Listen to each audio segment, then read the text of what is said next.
In this video, we're going to go over the last method for partial fractions. So case 4 is about when the q of x polynomial on the denominator contains a repeated irreducible quadratic factor.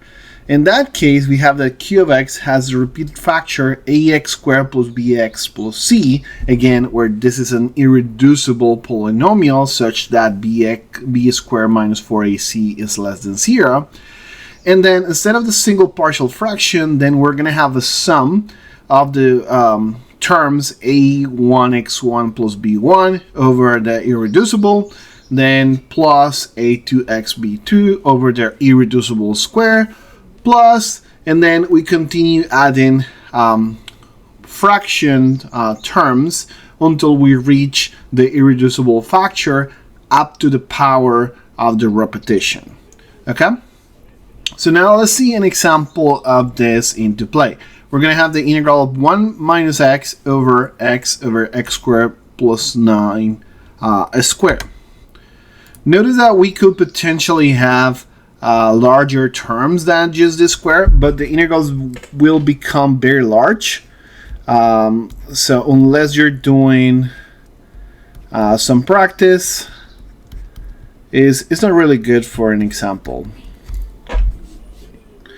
Maybe we'll have some more on the practice videos. But now let's check partial fractions for this fraction here. We have 1 minus x divided by x over x squared plus 9 squared. Clearly the denominator has a bigger power, so we don't have any issues here. And we can write this as a over x plus, and then bx plus c over the x squared plus 9 irreducible term. But then because it's repeated, then now we need to write ex plus f x squared plus 9 square. So imagine if we have something larger than 2. We have cube or 4, then we'll have to keep repeating fractions until we reach that exponent, which is going to give me a terrible amount of constant to find out. So it's going to take me just a while to find constant. Just this scenario will also be quite long for finding the constants. So if we multiply the denominator here, on this side we're going to get a times x squared plus 9 squared plus bx plus c times x squared plus 9, and ex plus f, and then over here is just only x. Now we're going to find the constant again. Any number is good. X equals here is going to be a good friend here because he gets rid of this part and this part, and so we're only going to be left with this. And this is just going to be 1 is equals to a times 81. So a is 1 over 81. Now if we do another number, let's pick a number that might make it easier. So let's pick, let's say 1. X equals 1. Then with x equals 1 we get a 0 here. And fortunately we have 8 already, so this is 1 over 81. With 1, this 1 square becomes 1, this becomes a 10, and 10 square becomes 100. So we have 100 over 81 plus b plus c times 1 times 10. And then plus, and then we have e plus f.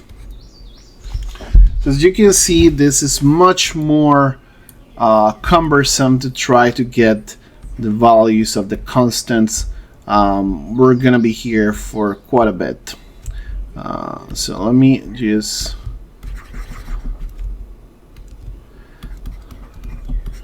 write this here, and then we're gonna have 10b plus 10c plus e plus f, and this is just gonna be one of the equations that we have in here. Now, as you can see, this is 4 different variables that we have, and so we're gonna need at least 3 more numbers to get 3 more equations for this. Okay, so continuing in this direction, like plugging numbers to try to find the equations, is going to take me a long time. So instead, I'm going to try a second method to find the constants for my partial fraction. I'm going to call it partial fraction method 2, but still going to keep using this part. So what I'm going to do is I'm going to compare this polynomial with the polynomial on this side, and from the coefficient try to get information. So I get 1 minus x equals a, and this is going to have x to the 4 plus 18x squared plus 81. This is just breaking apart this polynomial here. Then plus, and then I'm going to have this bx squared plus cx times x squared plus 9. And then I'm going to have this one here, which I can find more easily. This is ex squared plus fx. So now let me see what this part means. This is going to be bx to the 4th plus cx cubed, and then I'm going to have 9bx squared plus 9cx. So this is what this piece is supposed to be. So instead, let me just write this little piece here.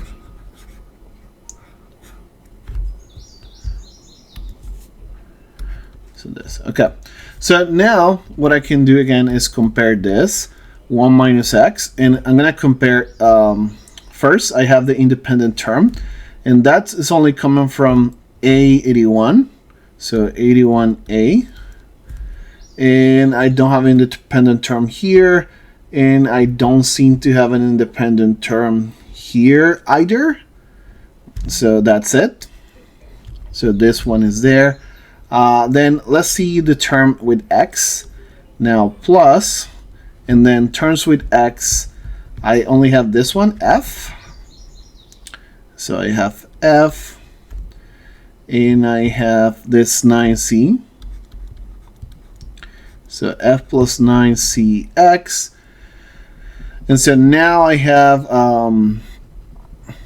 we have this two parts, which is what I can compare. And so notice that I'm going to have that 1 is equals to 81a, which actually coincides with what I had before. I have 1 over 81 is equals a. And I have this second equation here that I'm getting, that 1 is equals to f plus 9c.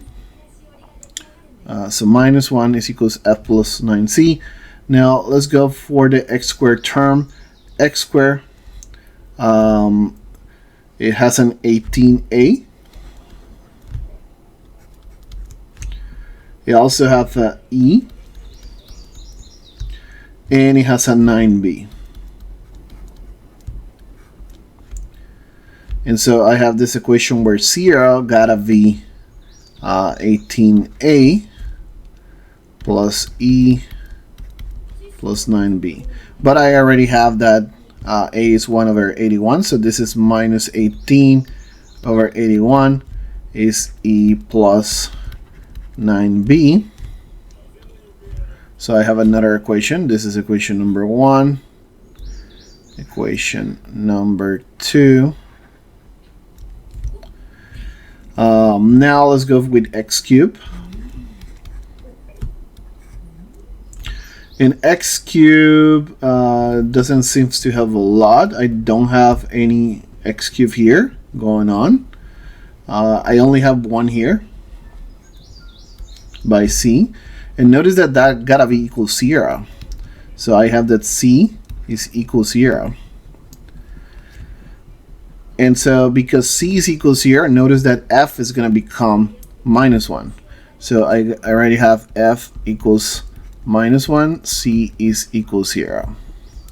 And a is equals 1 over 81. So this is much more productive, more quickly. And now let's go to x to the 4. Then x to the 4, let's see how many it has. It has a. There's no x to the 4 over here, and there's only a b term in here. So a plus b. And so this means that a plus b gotta be equals to 0. But we already have that a's 1 over 81, so b gotta be minus 1 over 81. Okay. Do I have all the values? I have a, b, I have c, and I have f. And from the value of e that I have, from the value of b that I have just obtained here, I'm gonna be able to obtain e. So let's find e on the last value. So I have that minus 18 over 81 is equals to e plus 9, and then b is minus 1 over 81. So this is going to be like minus 9 over 81. And so if I move this to the other side, notice that it's going to be a positive 9. So e is going to end up being minus 9 over 81. But 81 is 9 squared. So this is just going to be minus 1 over 9. So now at this point, I have all the fractions that I needed. Took me quite a while to get there, but we got it done.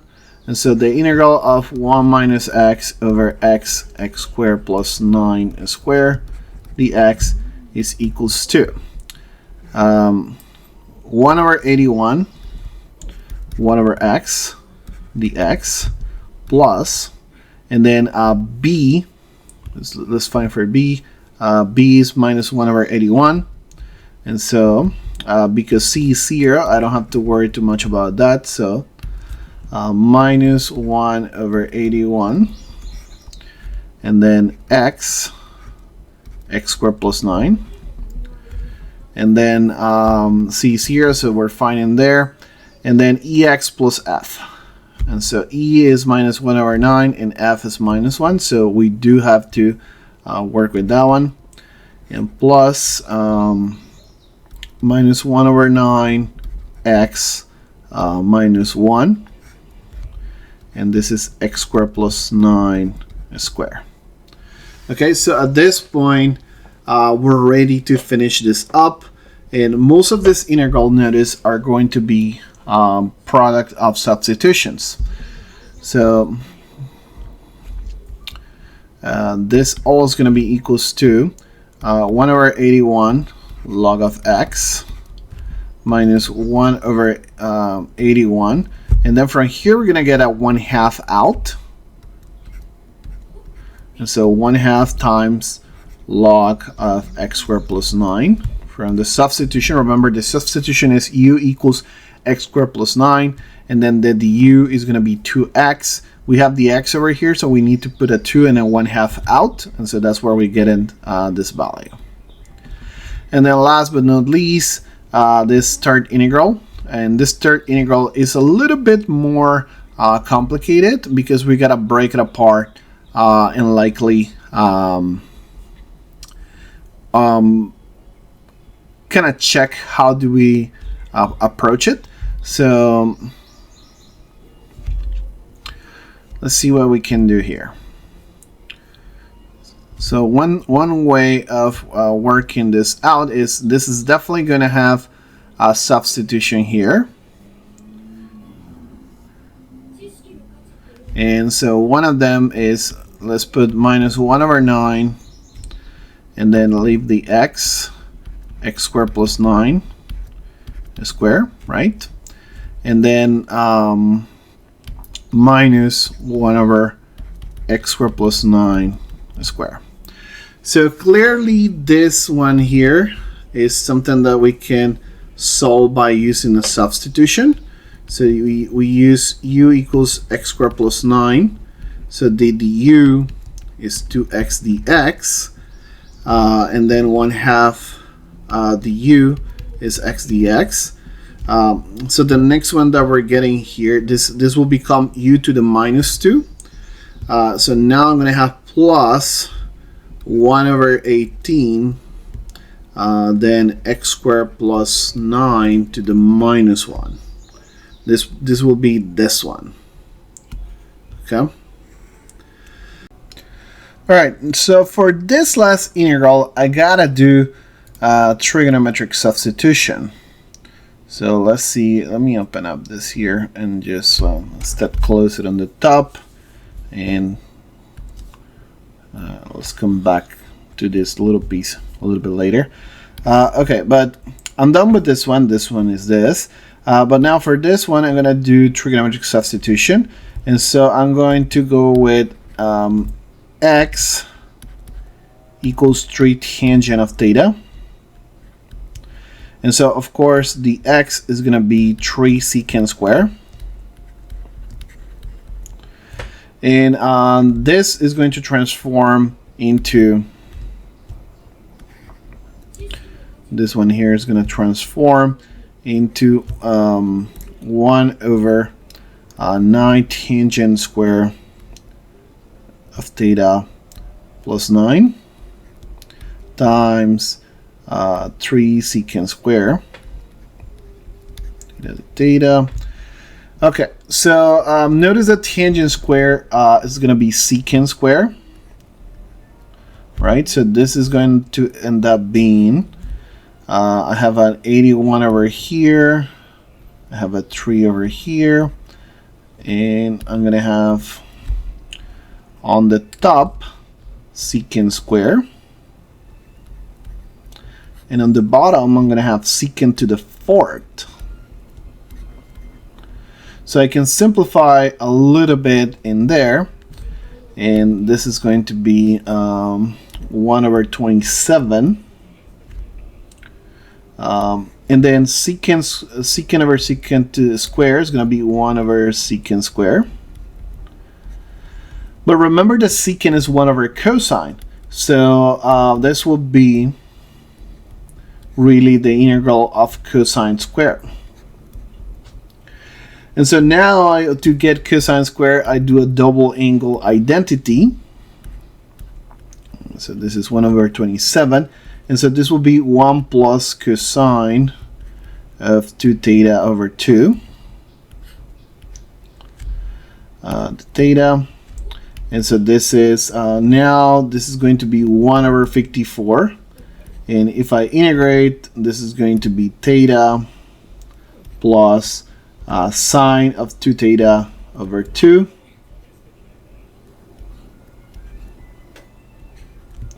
plus c. And of course, now I gotta come back to what the things in x are.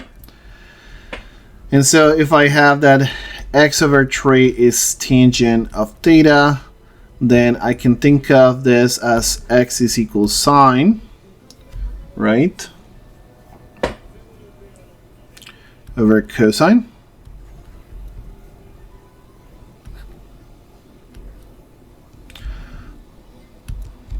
Or more than anything, I can think of this as, well, I have a triangle here